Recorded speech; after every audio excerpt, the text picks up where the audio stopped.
All right, let's try to wrap our heads around a fascinating economic puzzle coming out of Nepal. We're going to look at some numbers that seem to totally contradict each other. Exports are way up, which sounds amazing, but the country's spending gap is also getting bigger. How is that even possible? Stick around and we'll break it all down. Okay, so let's just dive right into the head-scratcher here.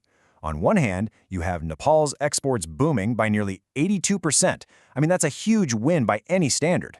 But at the same time, its trade deficit, that's the gap between what it spends and what it earns from other countries, is also getting wider. So how can both of these things be true at once?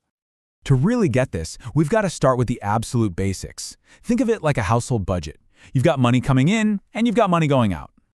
So first up, exports. The easiest way to think about this is like the country's paycheck, right? It's all the income Nepal makes from selling its products to the rest of the world. It's cash flowing into the national wallet. And then, of course, you've got the flip side, imports. If exports are the paycheck, then imports, well, those are all the bills, the monthly expenses. It's everything Nepal buys from other countries, and that's money flowing out of the national wallet. So it all boils down to this really simple equation. Exports equal income. Imports equal expenses. Now, if your income is bigger than your expenses, that's great. You have a surplus. But if you spend more than you earn, you get a deficit. This idea is absolutely crucial for figuring out our puzzle. All right, now for the first piece of the puzzle, and it's the really good news. Let's look at that big leap in exports.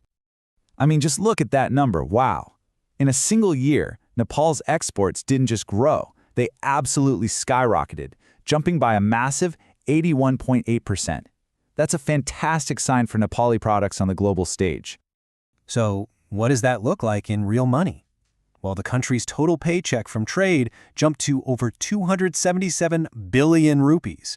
That is a huge boost to the national income. Okay, so if the country's income went way up, why are we even talking about a deficit? How on earth could they end up in a bigger financial hole? It just doesn't seem to make sense, right? Well, here's the catch. While that income was growing, so was the national spending on foreign goods. Imports also rose by over 13%, hitting a really staggering 1,804 billion rupees. So you do the math. You take those massive expenses and subtract the income from exports, and you're left with a huge shortfall. That's the trade deficit, the overspending, and it hit over 1.5 trillion rupees. Simply put, the country spent way more than it earned from just trade alone. And this, right here, is the core of the puzzle, the real head-scratcher. If the country overspent that much on trade, how in the world did its overall bank account end up with a surplus? Where did all that extra cash come from? Well, the answer is in the final and most important piece of our puzzle. It's kind of like a hidden hero in Nepal's economy. The answer has nothing to do with trade, actually. It's not about what Nepal sells, it's about what its people send back home. We're talking about remittances. That's the money sent home by Nepalese working abroad. And this number? This is the hero of our whole story. A massive, jaw-dropping inflow of over 1.7 trillion rupees came into the country from citizens overseas, and that figure grew by more than 19% in just 1 year. I mean, just look at this side by side. It says everything. The money sent home by Nepalese wasn't just helpful.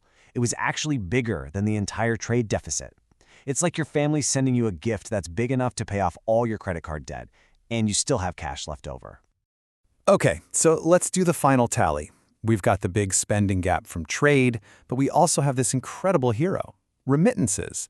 Let's see how it all adds up.